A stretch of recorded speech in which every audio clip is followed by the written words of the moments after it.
Donc, pour ceux qui ne me connaissent pas, mon nom, c'est Daniel Gagné.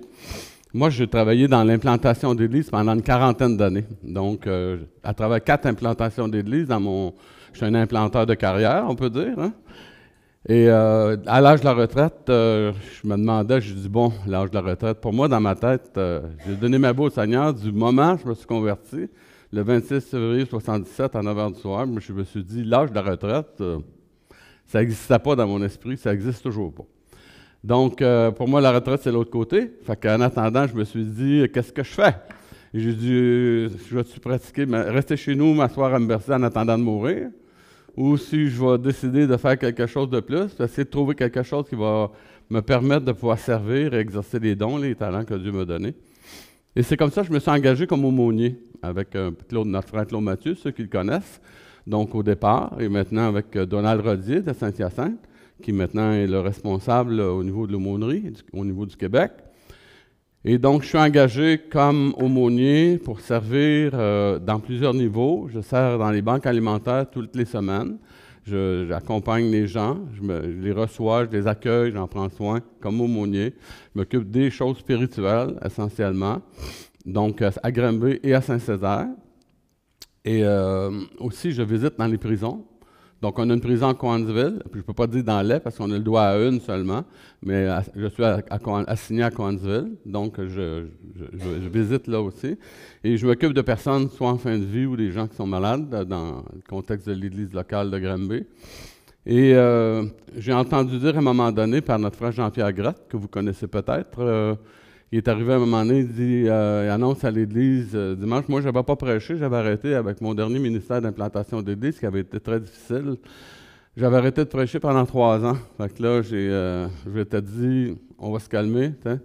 Puis je me suis dit, j'ai probablement fait ma run de ce côté-là. Puis finalement, il a dit, le frère est arrivé en avant, puis il dit, vous savez, il dit, on a 25 églises qui n'ont pas d'ouvriers, dans notre association seulement. Puis il dit, d'ici 2024, la moitié des ouvriers vont être à la retraite. Fait que là, moi, ça m'a sonné, ça m'a vraiment secoué parce que je dis au Seigneur, ça n'a pas d'allure, voyons donc, ça n'a pas de bon sens, pas plus de relève que ça. Fait que je me suis dit, qu'est-ce que je fais? On est responsable de ce qu'on entend, hein? Même si tu es à moitié sourd, tu entends pareil, le Seigneur, ça rend que tu t'entendes, hein? Quand il parle à l'oreille de l'homme, là, veut pas, tu entends pareil, hein? Fait que j'ai dit au Seigneur, regarde, si tu veux que je recommence à prêcher, je vais recommencer.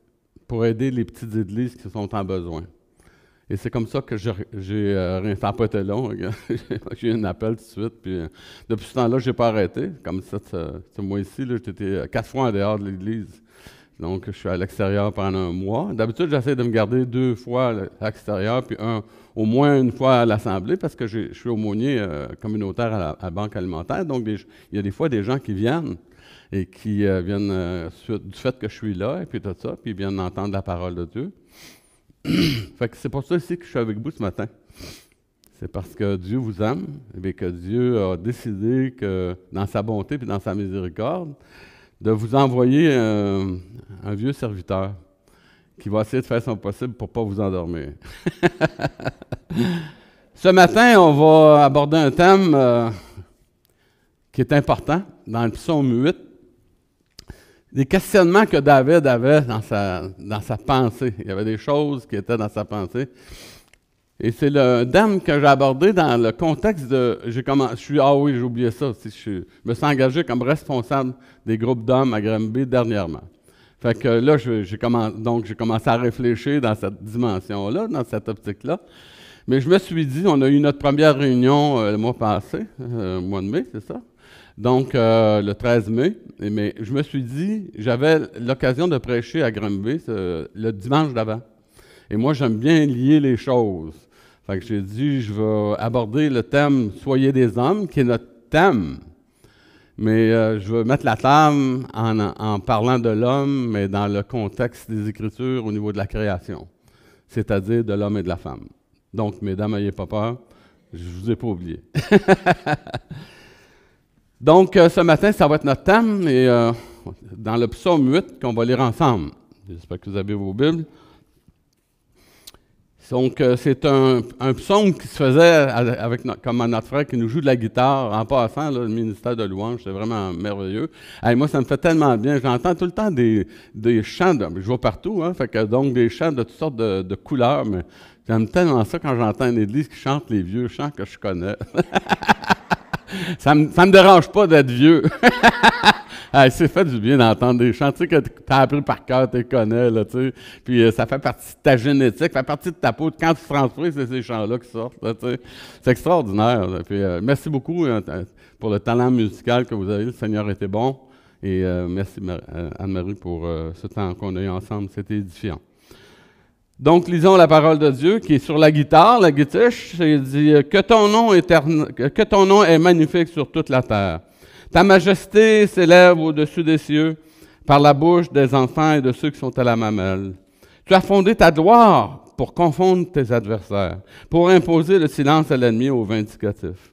Quand je contemple les cieux, ouvrage de tes mains, la lune et les étoiles que tu as créées, qu'est-ce que l'homme pour que tu te souviennes de lui, et le Fils de l'homme pour que tu prennes garde à lui? Tu l'as fait de peu inférieur à Dieu. Tu l'as couronné de gloire et de magnificence. Tu lui as donné la domination sur les œuvres de tes mains. Tu as tout mis sous ses pieds, les brebis comme les bœufs, les animaux des champs, les oiseaux du ciel, les poissons de la mer et tout ce qui parcourt les sentiers de la mer. Éternel, notre Seigneur, que ton nom est magnifique sur toute la terre. Quel beau psaume. Prions. Éternel, notre Seigneur, nous voulons nous courber devant toi ce matin pour te remercier premièrement pour le grand privilège de te connaître. Seigneur, on n'est pas capable de mesurer ça avec notre intelligence finie, limitée. Un jour, on va comprendre. Un jour, en rentrant dans ta présence, on va être sur notre face, Seigneur, et on va être tellement impressionné par ta grandeur. En attendant, Seigneur, aide-nous à te découvrir. Aide-nous à saisir ta pensée et à nous l'approprier. Aide-nous, Seigneur, à en faire, dans le fond, le point central de toute notre existence. Je te demande d'être avec moi ce matin dans ma faiblesse, de me cacher derrière la croix pour que Jésus seul puisse paraître, que l'homme disparaisse, mais que la parole de Dieu, la parole vivante de Dieu, qui est Jésus, puisse paraître et qu'on puisse être édifié et encouragé. Je te demande donc que tu nous bénisses au nom de Jésus. Amen. Donc, c'est important, c'est un psaume qui est important et c'est un thème aussi qui est important. Je parlais avec une femme à l'église de Granby quand je pour prêcher la semaine d'ensuite. Elle s'appelle Bernadette. La femme de Jean-Paul Gendron, pour ceux qui le connaissent. Bernadette. Petite madame, ben, elle a l'air de rien, mais bien coquine. Elle dit bon, dit Daniel, elle dit, sur quoi tu prêches? Elle dit, la semaine prochaine. Ben, je dis, sur soyez des hommes. Oh, elle dit non, ça ne devrait pas être un homme qui crèche ça. Elle dit, ça devrait être une femme qui parle de ça. J'ai dit, oups, là, je pense que je vais être sous haute surveillance, moi. Je me suis dit, j'en ai conclu, je suis mieux de faire bien attention à ce que je vais dire, là, parce que ça va être sélectionné. J'ai dit, en tout cas, je suis juste un homme, mais j'ai été élevé avec 5 filles. Fait que ça me donne déjà un peu de connaissance, un petit peu de ce côté-là. Fait que j'ai dit, mais la job n'est pas finie. Fait que on verra bien ce que Dieu fera à travers de ça. Mais j'ai trouvé ça très drôle. Dans le fond, qu'est-ce que c'est que l'homme, dans le fond? Et on est dans une société, nous, on est tous influencés par la société dans laquelle on vit. Hein? Si on va dans n'importe quel milieu, on a des définitions de l'homme qui peuvent être différentes. On est en train de s'interroger, puis le monde autour de nous, non chrétiens, aussi s'interroge, se pose la question, c'est quoi l'homme? C'est-tu le fruit du hasard, comme on nous enseigne, le fruit d'un hasard, un heureux ou un malheureux hasard, dépendant de comment l'homme se voit. La conception qu'on en a, dans le fond, va être influencée par les connaissances, par la science, un paquet de choses qui vont faire qu'on va avoir une compréhension de qu'est-ce que c'est qui est l'homme comme tel.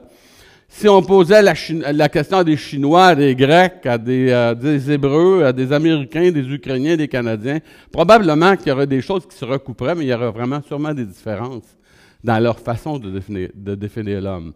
Donc, c'est important pour nous de réaliser ça et de prendre conscience. Et j'ai regardé quelques cultures.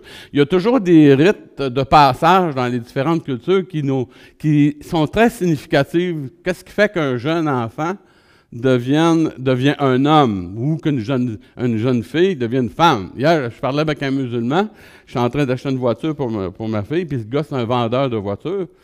Puis j'ai demandé, j'ai dit, t'es musulman? J'ai dit, qu'est-ce que c'est qui fait que...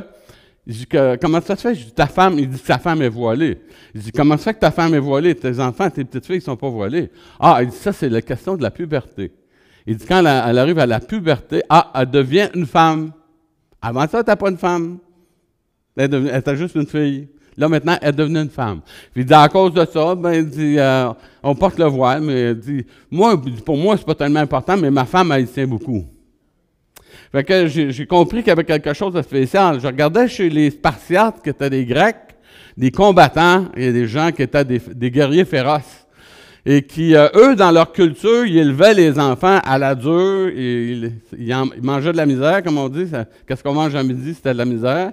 Et ils devaient, dans leur rite de passage, aller avec seulement un couteau pendant quasiment un mois de temps, se débrouiller dans la nature pour être capable de survivre. Et parmi les choses importantes pour le rite de passage, il devait se cacher. Il appelait ça la cryptie. Ça, c'est l'art de se cacher. Il se cachait dans le but d'assassiner quelqu'un. Donc, là, il y avait des esclaves, des ilotes, et ils se cachaient, puis le but de tout ce qu'ils faisaient pendant ce mois-là, et l'aboutissement, c'est qu'ils devaient avoir assassiné un de leurs esclaves. Et quand ils avaient assassiné l'esclave, ils étaient devenus des hommes. C'est bon, hein? C'est une bonne façon de passer à la maturité. Ensuite de ça, je regardais dans la mythologie celtique, les Irlandais, qui sont aussi des combattants, des gens qui ont le sang chaud, comme on dit souvent. T'sais. Et les Irlandais, eux autres, ils avaient la fina. Et eux, c'était... Pour être un homme, il fallait que tu sois un guerrier, d'abord et avant toute chose, mais aussi un poète. Il fallait que tu abordes la poésie. Donc, il y avait un aspect très, très dur, puis un aspect un peu spécial. Quand on regarde David comme personnage, c'est un gars qui ressemblait à ça un peu. Hein? C'est un gars qui était un guerrier féroce, mais en même temps, il avait un cœur de poète, et Dieu utilise cette poésie-là pour qu'on puisse avoir les psaumes. Donc, on est en train de comprendre qu'il était dans sa culture. Il est devenu, dans le fond, une figure de proue, un homme remarquable. Il est devenu le roi d'Israël. Et c'était simplement, il est devenu progressivement, dans cet état-là, comme petit berger qu'il était, il est devenu un homme très reconnu et qui témoignait un peu de sa culture comme tel. Quand on regarde au niveau des Japonais, c'est la même chose. Les Japonais, il y a le Bushido, c'est un code qui ont un code d'honneur. Et pour un Japonais, je vais vous dire une chose, il y a beaucoup d'Américains qui se sont fait attraper par les Japonais dans la dernière guerre, puis ils en ont vraiment arraché, ils leur faisaient la vie dure, parce que pour eux, se rendre, c'était un acte de lâcheté. Et ils n'ont aucun respect pour un lâche. Fait que là, dans leur code, là, la rigueur, le courage, la droiture, les valeurs morales, la bienveillance, la compassion, bizarrement, et l'honnêteté, la sincérité sont des valeurs fondamentales. Mais aussi l'art de savoir couper une tête avec un sabre.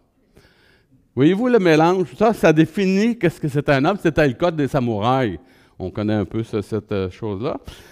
Les Américains, eux autres, c'est différent. Les Américains, quand tu regardes, tu étudies leur culture, tu aperçois que c'est des personnes qui ont un accent très, très poussé sur le fait, dans le fond, d'être des personnes qui ont le secret du pouvoir, qui ont la puissance et la richesse.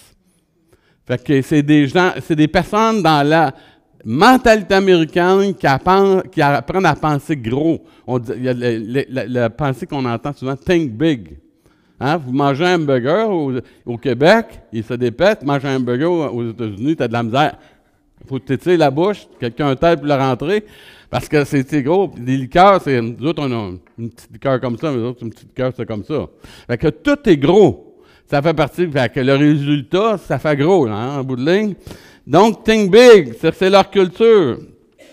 J'ai remarqué en étudiant le sujet aussi que même dans chaque famille, il y a des rites, dans le fond, qui vont faire qu'on va être identifié comme des hommes et qu'on va manifester soit par l'intelligence, soit par la virilité, par la combativité. On va falloir qu'on prouve qu'on est des hommes. Mais moi, je me souviens très bien, quand j'étais jeune, mon père m'a appelé Daniel. Parce que mon père, il avait un plan pour ma vie.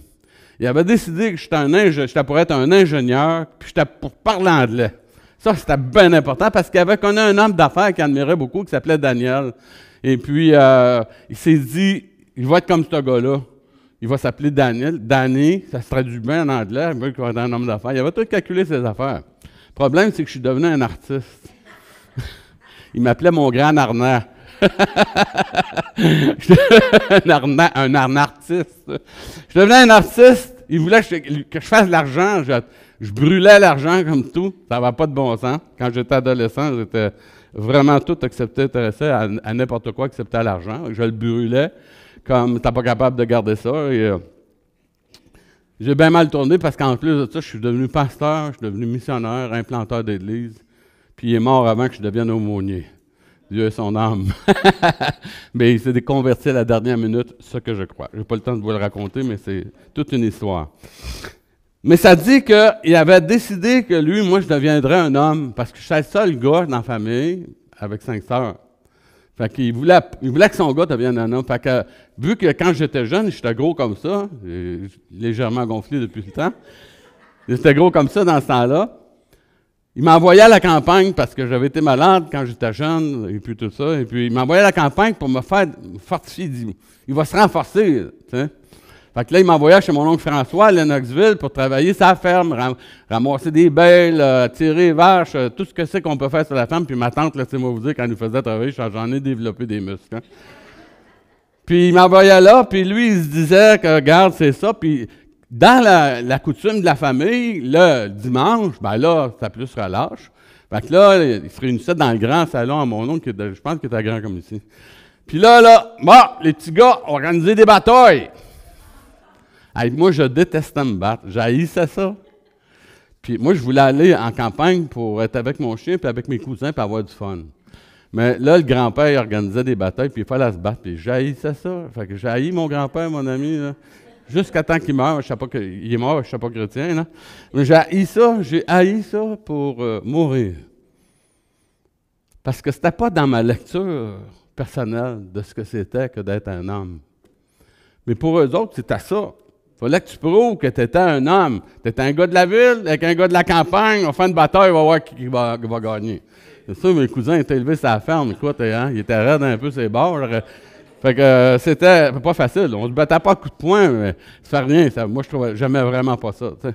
Mais mon ami Serge Caron, pasteur de l'église de Granby, son père, chez eux, la culture, pour devenir un homme, il fallait que tu manges. Parce que son père pesait 300 livres.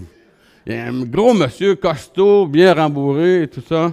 Puis là, il dit, mon père, parce que lui, il voulait gagner son admiration à son père. Puis son père, il dit, mon père, je pense qu'il m'a appelé par mon nom à l'âge de 8 ans ou 9 ans. Il m'appelait jamais, il m'appelait me donner des noms de mes sœurs, des noms de filles, n'importe quoi. Puis il m'a dit, quand je me soyais, puis je prenais mon plat avec les patates et tout, il dit, là, mon père me checkait. Puis là, il dit, je coupais toutes mes affaires, puis je faisais un genre de château, mon ami. Puis il dit, là, je me mettais à manger. Dit, là, mon père me regardait et disait, ah, ça, c'est mon gars! Ça, c'est un homme! Fait qu'il a développé ça. Fait qu'il dit, dans ce temps-là, j'étais vraiment boursouflé, là, tu sais. Il dit, je mangeais parce quoi? Parce qu'il voulait devenir un homme. Moi aussi, je voulais devenir un homme. Mon père fumait comme un engin. Puis il me disait, toi, mon petit maudit, que je te pogne pas une cigarette dans la main. Mais il me disait ça avec sa cigarette dans la main. Puis que je te pogne pas à boire de la bière, mon petit gars, avec ça avec sa bouteille dans la main. Devinez ce que ça a fait. Hein? Ça a fait que je voulais devenir un homme, moi. Fait que c'était le contexte dans lequel j'ai été élevé. Je voulais être un vrai homme. J'entendais sacrer. J'entendais les gens y aller à l'église, ils sortaient sur le balcon, puis ils se mettaient à sacrer. Puis ils contaient des histoires sales. Hein? Évidemment, ça. Tout après la messe, il était correct, il était clean, là, tu sais. Fait qu'on adopte ça. On essaie de comprendre, puis on essaie de s'adapter. Pourquoi? Parce qu'on veut devenir des hommes. On veut s'affirmer comme être. On a besoin de ça.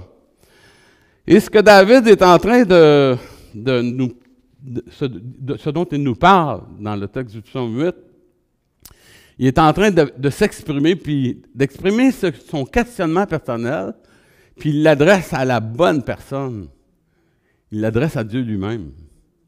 Il l'adresse à un Dieu, dans le fond, qui est là, puis qui le regarde, qui l'observe. Et David sait ça.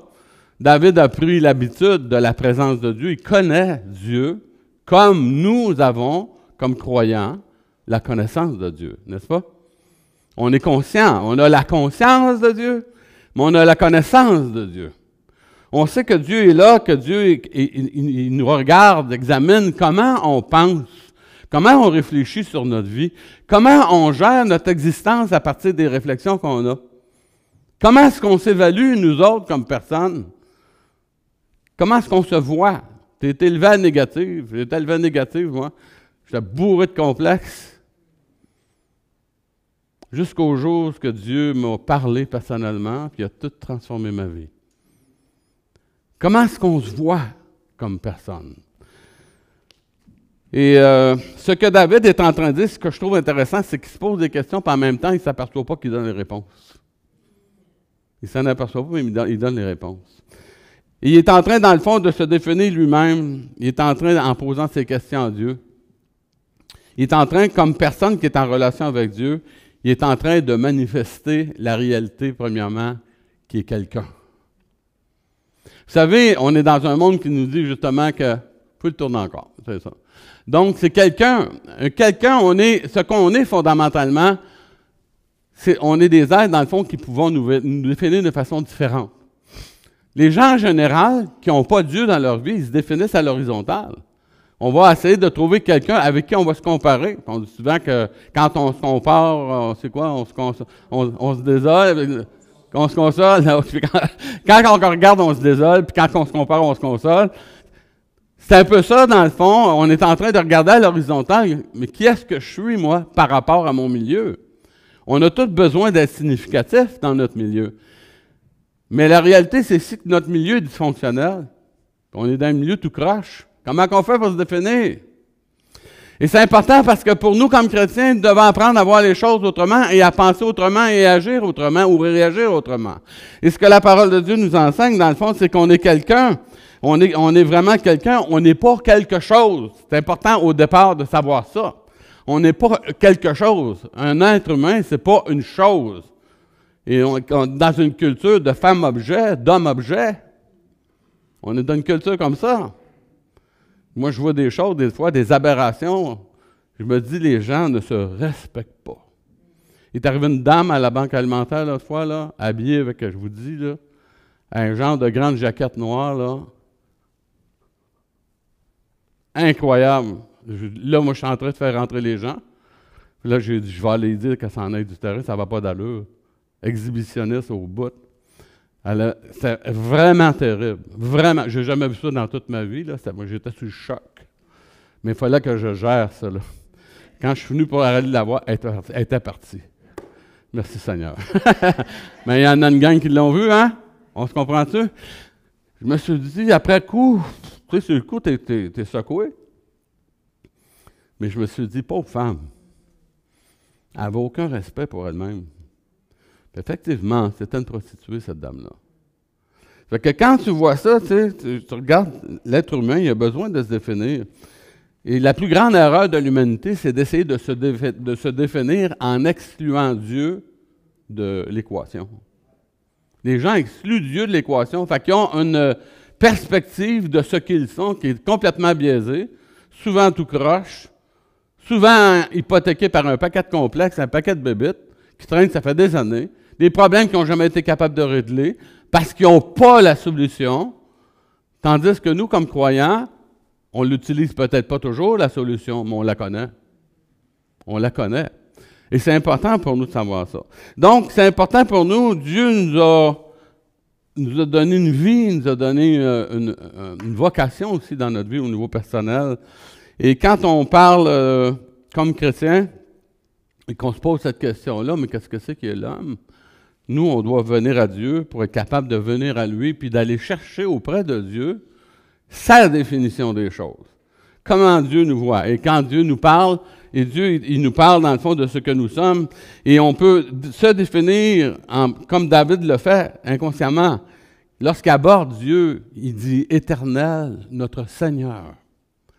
Donc, la première chose qu'on est, qui est le plus important, spirituellement parlant, c'est qu'on est en relation avec le Seigneur du monde, l'autorité absolue, l'être le plus élevé de toute la création de l'univers, de tout ce qu'on peut imaginer, c'est Dieu lui-même.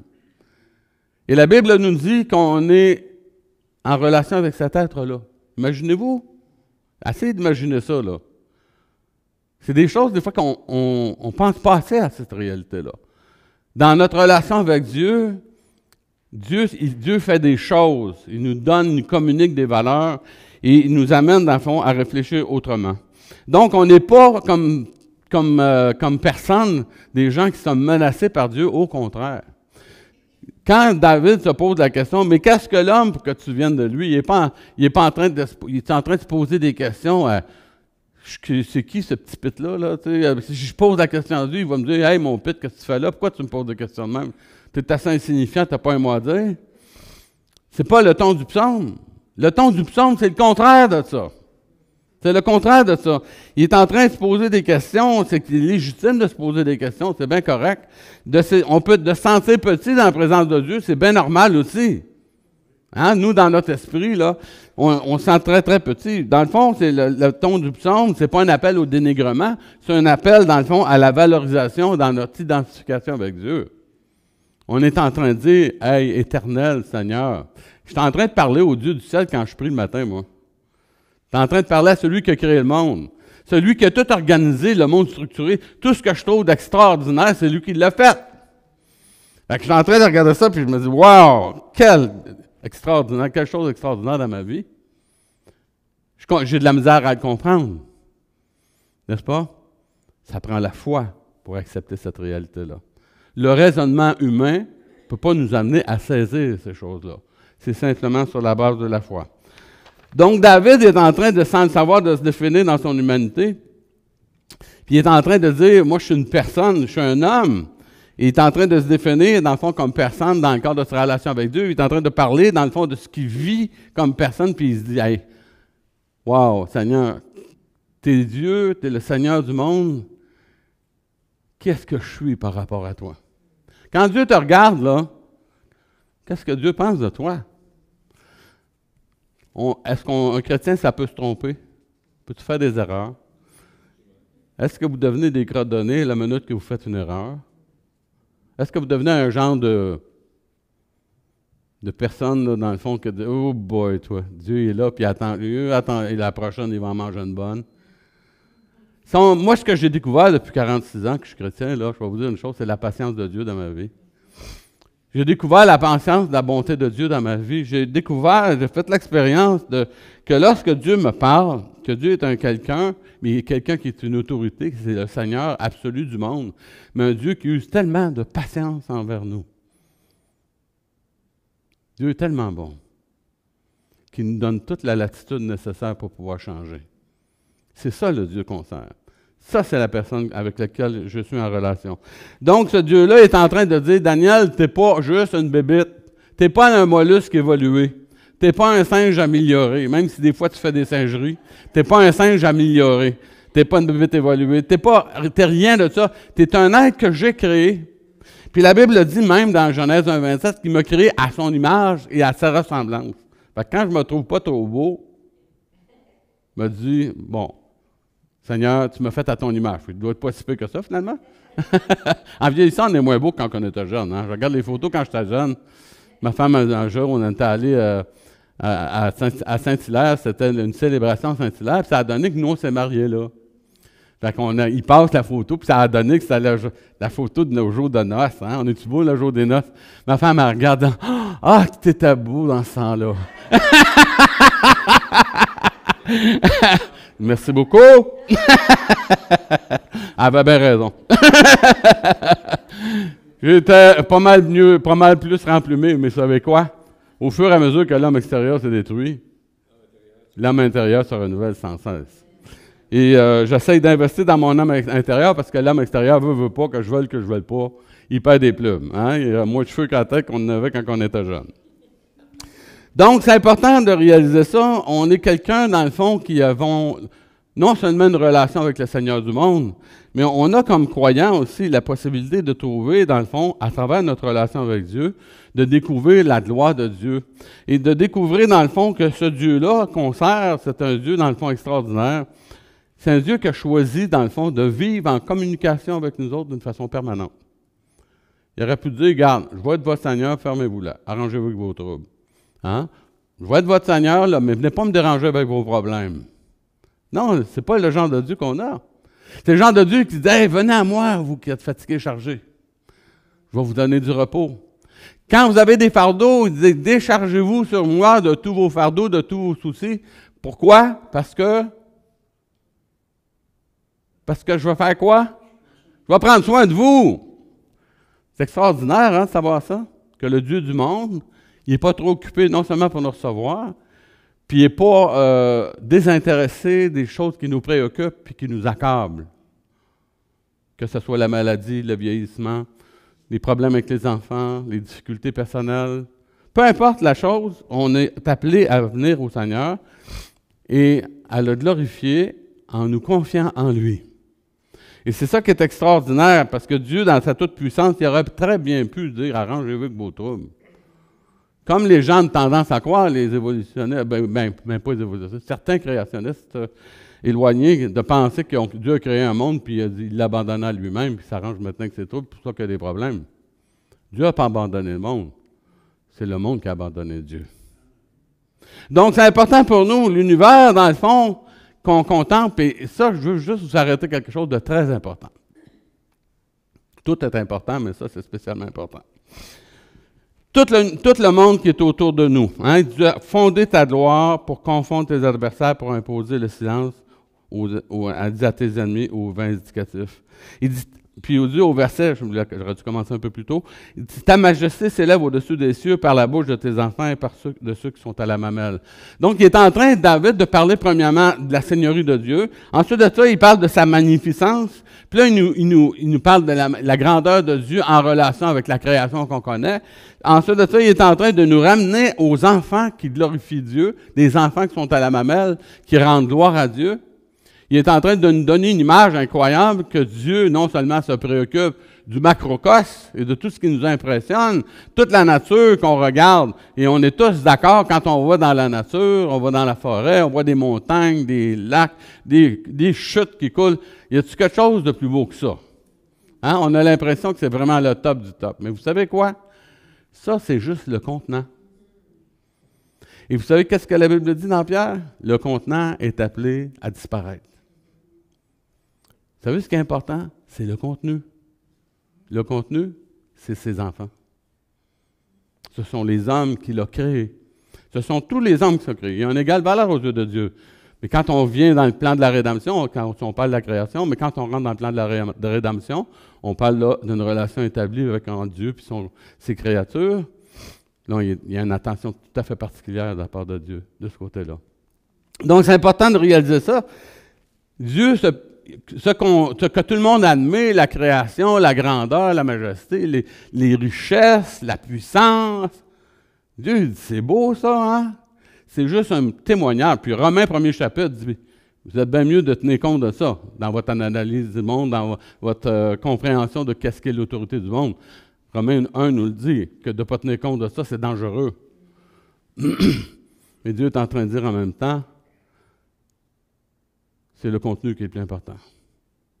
C'est vous autres qui êtes le plus important. Dans le cadre de la rédemption maintenant, je vais aller un peu plus creux encore. Dans le cadre de la rédemption, la parole de Dieu nous dit qu'on est devenus des vases dans lesquels Dieu a investi un trésor.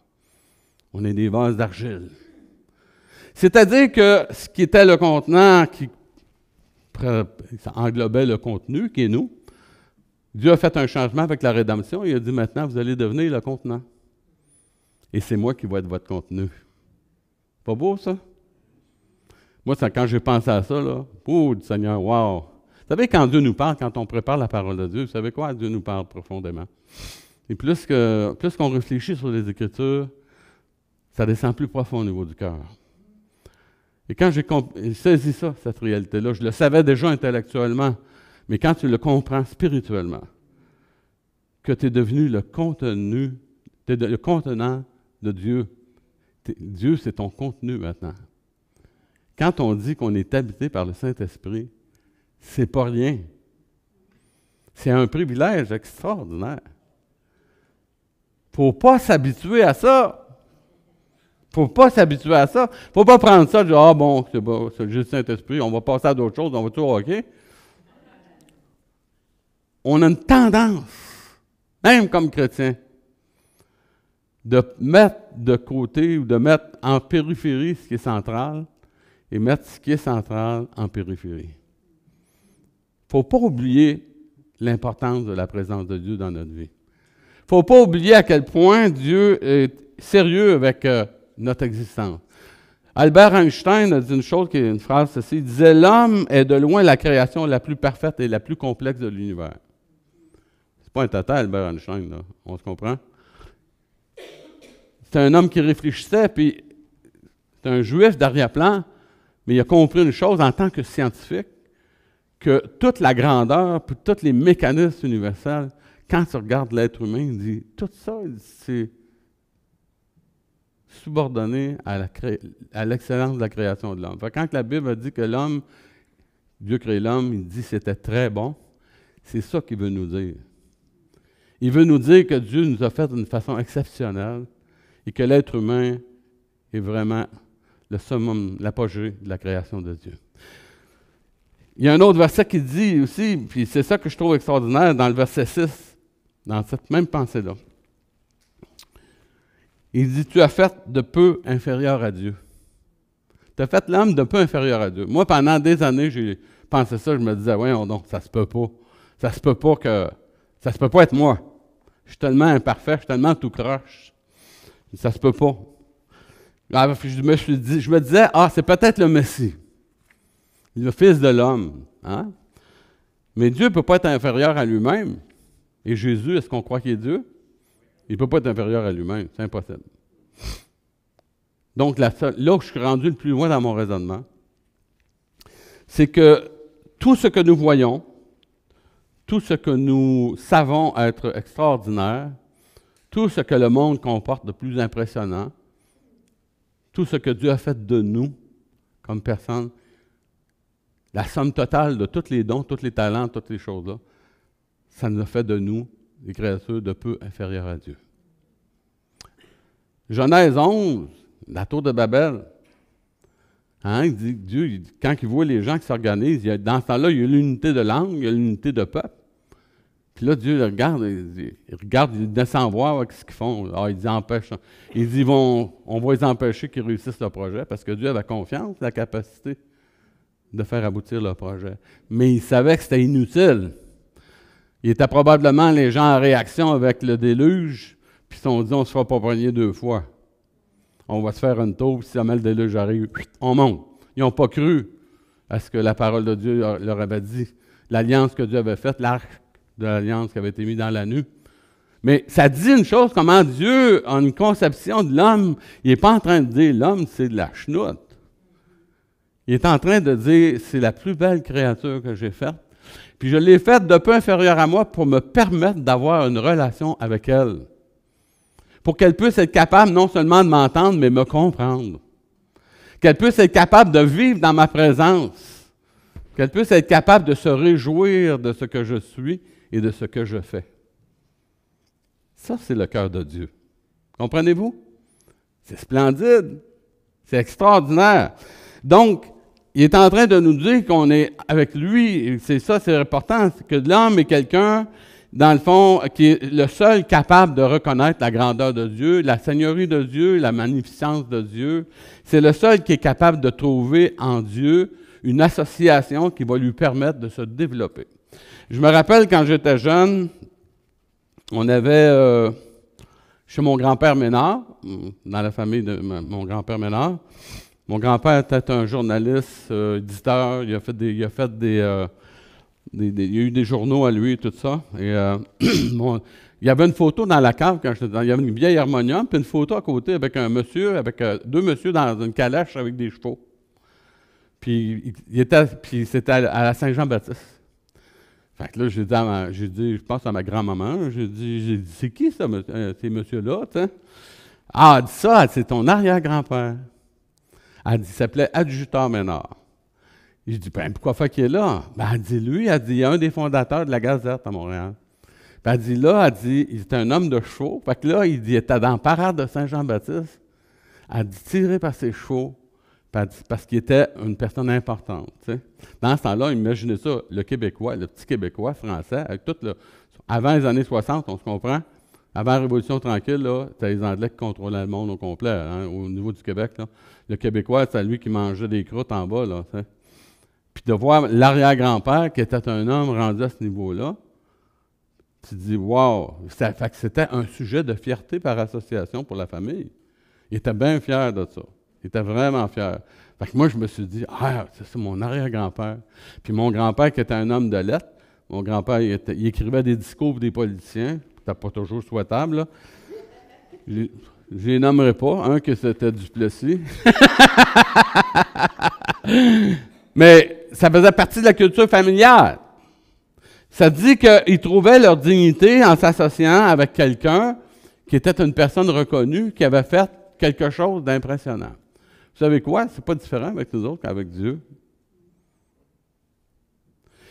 On s'associe avec le Seigneur, on dit qu'on est des enfants de Dieu, on dit qu'on est des personnes qui avons une connaissance de Dieu.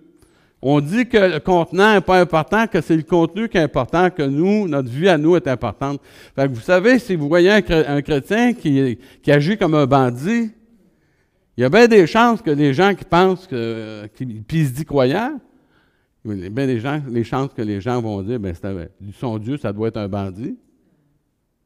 Mais si tu vois un chrétien qui agit avec compassion, avec amour, qui est capable de souffrir des injustices, qui est capable de s'investir dans la vie des gens avec sacrifice, bien, tu as bien des chances que la personne qui le voit faire s'interroge à propos de ton Dieu, parce que s'il a dit que tu étais chrétien, si tu n'as pas décidé d'être un chrétien anonyme, un agent 007 des chrétiens, on longe les murs, on ne dit pas qu'on est chrétien, on est tranquille. Hein?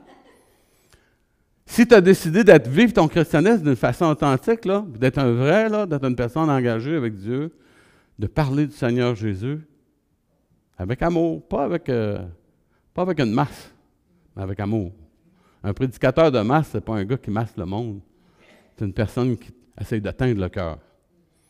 Et puis, donc, quand les gens vont regarder vivre, à ce moment-là, ils vont voir, puis ils vont décider de quel genre de personne que vous êtes et de quel genre de Dieu que vous servez. Par la qualité de votre vie. Par la qualité de votre témoignage. Vous savez, quand on est associé avec un Dieu invincible, un Dieu tout-puissant, un Dieu qui a le pouvoir de vie ou de mort sur tout être, il y a de quoi lever les sourcils. Hein? Mon frère, il a levé les sourcils en arrière. Il y a vraiment de quoi lever les sourcils. Il y a vraiment de quoi dire, d'arriver à dire « Wow! Hey, je suis associé avec cette personne-là. » Mais avec les grands privilèges, il y a des grandes responsabilités. Hein? Le grand-père de... Comment il s'appelait, là? L'homme araignée, là, qui avait dit ça dans le film. Là. Il avait dit ça, avec des grands privilèges, ça se vient aussi de grandes responsabilités. Donc, c'est important, quand David pensait à sa vie, il avait raison de se poser la question, il me dit, qu'est-ce que l'homme pour que tu te souviennes de lui? Et de fils de l'homme pour que tu prennes garde à lui. Puis, je vais vous dire une chose, il s'est battu pendant 40 ans, ce gars-là, sur les champs de bataille. Et comment ça fait qu'il n'est pas mort? Avec tous les combats, toutes les guerres qu'il a vécues. Comment ça se fait que Dieu, malgré tous les péchés qu'il a faits dans sa vie, puis il en a fait une bonne beurrée, sérieux, là. Vous ne l'engageriez pas comme pasteur, ce gars-là. Vous ne l'engageriez pas comme pasteur. C'est un homme pécheur, mais un homme, la Bible dit, selon le cœur de Dieu. Un homme qui avait une communion avec Dieu tellement intense, tellement particulière, que tout cet amour pour Dieu-là lui permet à Dieu de lui permettre de survivre à travers de ça. Il a survécu sur tous les champs de bataille, parce que Dieu est avec lui. Parce que Dieu avait un plan pour sa vie. Et ce Dieu-là, il est là, puis il s'interroge, il dit, comment se fait que le Dieu qui a créé le monde, comment se fait que ce Dieu-là se rappelle de moi? Comment ça fait qu'il ne m'a pas oublié? Il aurait dû m'oublier, me semble, avec toutes les affaires que j'ai faites. Il se disait peut-être ça intérieurement, on ne sait pas. Il se pose la question. C'est une fichue de bonne question. Comment se fait que ce Dieu-là se préoccupe de moi? Comment ça se fait que ce Dieu-là me donne de l'importance? Comment ça se fait que ce Dieu-là m'accompagne? Pas n'importe quoi, ça. Ça fait réfléchir, hein? Claude Dubois chantait « Si Dieu existe ». Nous autres, on chante « Oui, Dieu existe ». Oui, Dieu existe et il m'aime comme je l'aime, même plus que ça. Plus que ça.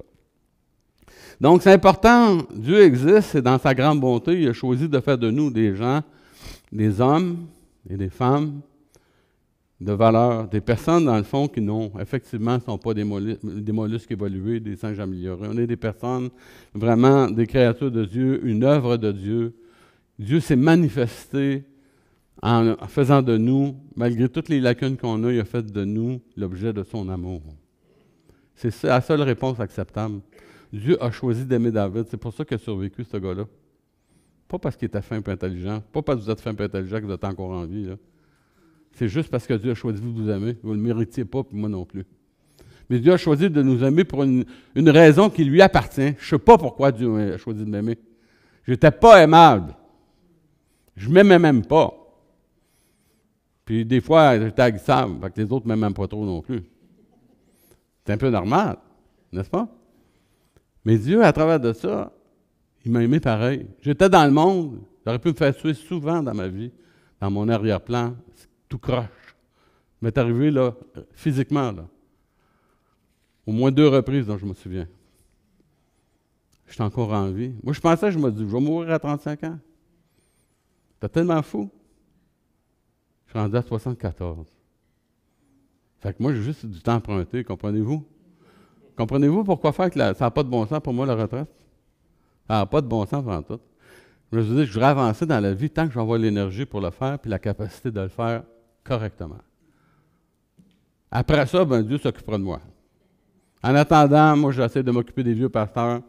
J'appelle des pasteurs qui vivent des amoindrissements. M. Alexandrian est à l'hôpital actuellement, ceux qui le connaissent. Je l'appelle régulièrement, j'appelle les vieux ouvriers. C'est des gars qui vivent de la solitude, ils vivent des combats, ils vivent de la maladie. C'est des hommes qui ont honoré Dieu, puis servi Dieu, puis ils méritent qu'on en prenne soin. Ils méritent qu'on en prenne soin, ces gens-là. Donc, c'est important, vous savez, c'est extraordinaire, ça. C'est un psaume riche, hein? C'est incroyable, hein? Il dit ceci, moi, je trouve ça vraiment beau, il dit « Tu l'as fait de peu inférieur à Dieu, et tu l'as même couronné de gloire et de magnificence. » Il nous a couronnés. Fait qu'on est, tu sais, Charles III vient de se faire couronner avec une grosse couronne en or, à peu près 4 livres, là, empesée, là. Hey, nous autres, on a été couronnés. Les êtres créés par Dieu, c'est des êtres couronnés. Le seul problème, le péché a donné une méchante claque à notre couronne. Le diable, là, pouf, il a donné une claque sur notre couronne, puis depuis ce temps-là, hein, on a des problèmes. Et vous savez quoi? Il y a une personne qui a été couronnée d'épines pour qu'on puisse avoir notre couronne de gloire encore. C'est ça qui est la beauté de l'Évangile. Jésus a été couronné d'épines pour qu'on puisse être restauré en gloire devant Dieu. C'est un miracle. Il n'y a personne qui mérite ça. Donc, c'est important de réaliser ça. On est des êtres couronnés, donc on doit vivre avec dignité comme chrétiens. On doit vivre selon la position que Dieu nous a donnée, en être changé, en être transformé. Des gens qui ont expérimenté transformation, qui ont expérimenté, dans le fond, l'objet, ils ont été l'objet de l'amour de Dieu, puis ils ont découvert quelque chose qui était transformateur pour leur vie. Si on est convaincu de l'amour de Dieu pour nous, on est convaincu de notre valeur. Si on est convaincu qu'on est associé avec lui, c'est pas par hasard, parce que Dieu a décidé de faire quelque chose. Fait que c'est pas, encore là, il ne faut pas se péter les bretelles. C'est une queue d'humilité, ça. C'est une queue d'humilité parce que le fait que Dieu a décidé de s'arrêter à moi, je suis hyper conscient que je ne le méritais vraiment pas. Je méritais vraiment la mort à cause de mes péchés. Et je n'ai pas fait un parcours parfait dans ma vie, même dans ma vie chrétienne. Mais j'ai fait attention. Mais je n'ai pas fait un parcours parfait, puis vous autres non plus. Donc, c'est important de réaliser ça. Il nous a non seulement donné une couronne sur notre tête, puis qui est parti, puis qui est replacé, parce que Jésus nous a replacé, mais il nous a donné même la domination sur tout le monde créé. Donc, il est en train de nous dire, en tant qu'être couronné, vous avez la légitimité de régner. Et on sait très bien que c'est facile pour une personne d'être dans une situation de pouvoir et que, instantanément, ou pour une raison ou pour une autre, il devienne un despote. Quand tu es dans une position d'autorité, il faut que tu fasses attention en bébé pour ne pas devenir un despote, pour ne pas devenir une personne qui utilise le pouvoir pour écraser les autres, utilise son autorité, sa puissance pour manipuler, pour être capable de tirer avantage de la situation. C'est important de penser comme ça. Et c'est important dans le cadre de toutes nos relations, même si on a une conception des fois dans notre pensée par rapport à nous-mêmes qu'on est peu de choses, quand on regarde dans la perspective de Dieu, on dit « Wow, j'ai même pas le droit de penser comme ça. Hein?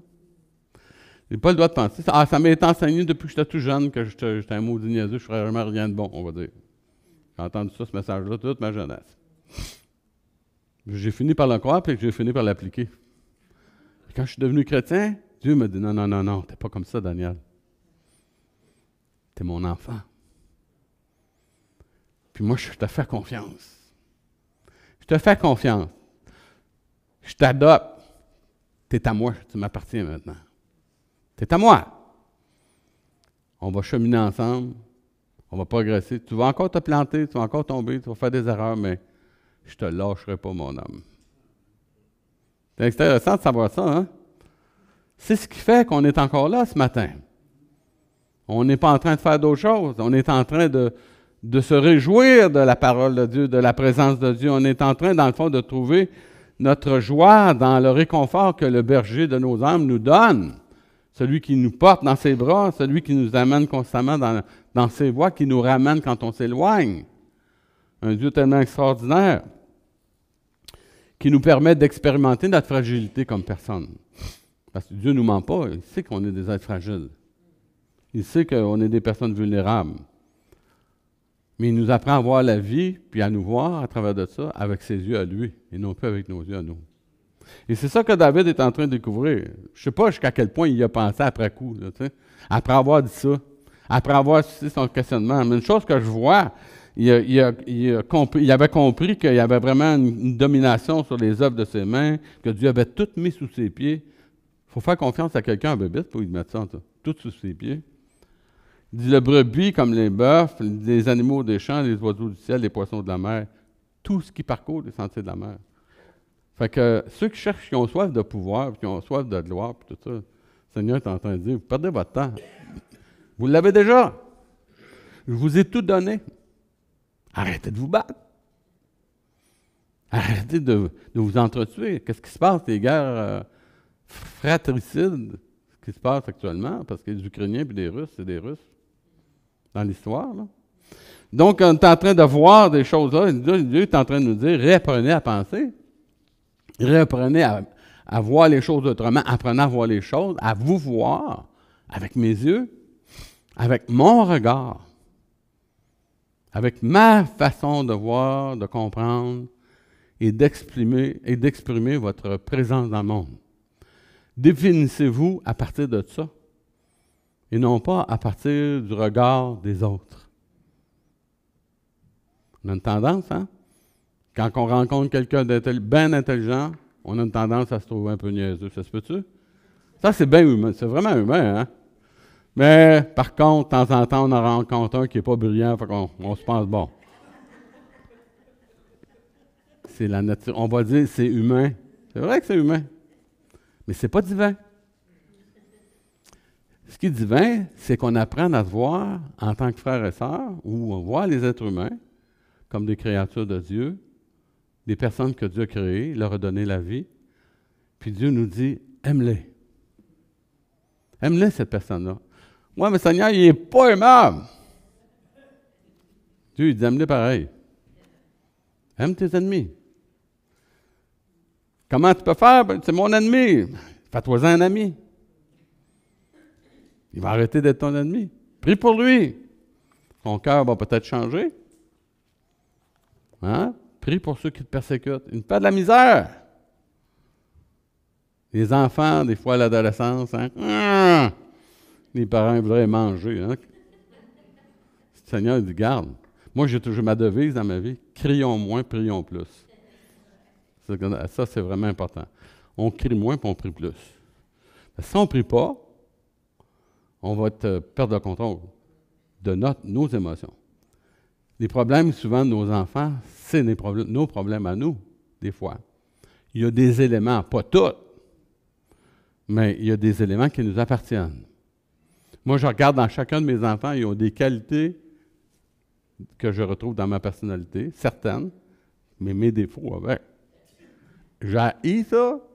Une chance, c'est pas toutes le même qu'ils ont. Ils en ont tous un petit bout. Fait que je les vois pas tous en même temps, fait que ça me console. Ça me permet de pouvoir continuer à vivre. Mais la réalité, c'est ça. La réalité, c'est ça. On voit autour de nous ce qu'on touche, dans le fond, on va avoir une influence sur leur vie, sur leur cheminement. Et j'arrive à la conclusion. D'habitude, les gens sont contents dans ce temps-là. En terminant, ça c'est la phrase clé, en terminant, j'ai un message pour vous, mesdames. Mesdames, soyez des hommes. Mais ce que ça veut dire concrètement, ça veut dire que vous devez devenir des créatures selon le plan de Dieu. Ce que vous êtes comme personne, comme femme, c'est merveilleux, c'est Dieu qui l'a fait. N'est-ce pas? Donc, si vous voulez, dans le fond, être vraiment des hommes à part entière selon le plan de Dieu, at large, le terme homme général pour hommes et femmes, affirmez votre féminité. Affirmez votre féminité en témoignant de l'amour, puis en témoignant de la grâce, la compassion. N'ayez pas peur. Les gens n'en ont jamais trop. On peut être féminine sans être féministe. Les hommes, bien, soyez des hommes. Mais affirmez-vous comme Jésus s'est affirmé. Est-ce que Jésus était une personne qui avait de l'autorité? Est-ce que Jésus était une personne qui avait de la puissance, une capacité pour faire changer les choses? Est-ce que c'est une personne qui était masculin dans son identité? Mais c'est une personne qui a su affirmer son autorité. Les gens l'entendaient parler, puis ils disaient « Wow! De quelle autorité tu parles? » Ses ennemis disaient ça, hein? Hey, je vais vous poser une question. C'est quoi, Jean-Baptiste? De qui ça venait, son autorité, lui? On ne sait pas trop. Ah, bien, moi non plus, je ne vous le dirai pas. Il était au courant. C'est exactement ce qu'il était. L'homme a la responsabilité, comme notre frère dit tout à l'heure. Je viens juste de l'écrire là, pour toi. L'homme a la responsabilité d'agir comme un homme, pas comme un macho. Beaucoup de femmes sont devenues féministes à cause de ce trait de caractère machoïste que l'homme a. Manque d'amour envers son épouse. Manque de sensibilité dans le cadre de ses relations interpersonnelles avec son épouse. Et ça donne le droit à une femme, par frustration, de devenir féministe. Puis de sortir, puis d'affirmer sa féminité en se promenant sur la rue avec de toutes sortes de manières, on ne les décrira pas, là, et d'arriver, dans le fond, à essayer de communiquer « Hey, j'existe, moi aussi! » Parce que les femmes ont le droit d'exister. Dans le plan de Dieu, l'homme et la femme sont complémentaires. Dans le plan de Dieu, il n'y a aucune différence. Dans Galates, dans le Nouveau Testament, dans Galates, la parole de Dieu, il n'y a plus ni homme ni femme en Jésus-Christ, ni esclave ni libre. Il n'y a plus rien de ça. Ces choses-là, ça n'existe plus. La grâce de Dieu nivelle les différences. La grâce de Dieu nous amène à vivre dans une communion sans limite. La grâce de Dieu nous amène à recevoir l'autre tel que Dieu l'a créé dans son plan extraordinaire. Donc, affirmons-nous comme croyants. La seule place que les gens peuvent voir ça, c'est dans la vie des chrétiens. Mais malheureusement, puis je le sais par expérience comme pasteur, ce n'est pas le cas dans toutes les vies. Donc, réfléchissez comme il faut à votre vie. Vous êtes des personnes importantes pour Dieu. Vous êtes des personnes importantes pour les gens qui vous côtoient et qui vous regardent vivre. Des gens qui cherchent à dire « Hey, c'est-tu vrai que Dieu existe? » Si Dieu existe, puis tu peux y répondre « Oui, oui, Dieu il existe. » Bon, ben qu'est-ce qui me le prouve? Regarde-moi vivre. Regarde-moi vivre. Paul disait « Soyez mes imitateurs, comme je suis moi-même de Jésus-Christ. » Il y a quelqu'un qui est venu nous aider. Dieu savait qu'on avait de la misère, et c'est ça que Jésus est venu faire. Il est venu accomplir ce qu'on n'était pas capable d'accomplir. Il est venu, dans le fond, nous donner un modèle extraordinaire.